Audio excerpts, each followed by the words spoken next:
पर फरेब के ये सारे घर, इनमें रहने वाले तुम हो सफेद दिल पत्थर। जिम्मा है ये कुदरत का या खता तुम्हारी है, जो भी है सबब सो है पर सजा हमारी।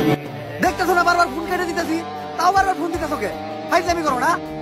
না এখন আমি ভাত খাবো না, ফোন নাও।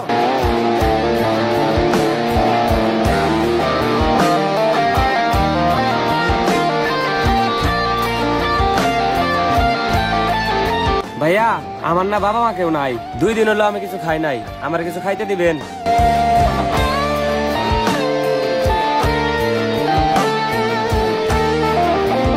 হ্যাঁ মা, সরি মা। মা তুমি ভাত বাড়ো, আমি 2 মিনিট আইতাছি। ঠিক আছে মা। जिसको जो भी मिलता है दे सबक नहीं मिलता, मुझसे बोले मन मेरा सबको सब नहीं मिलता।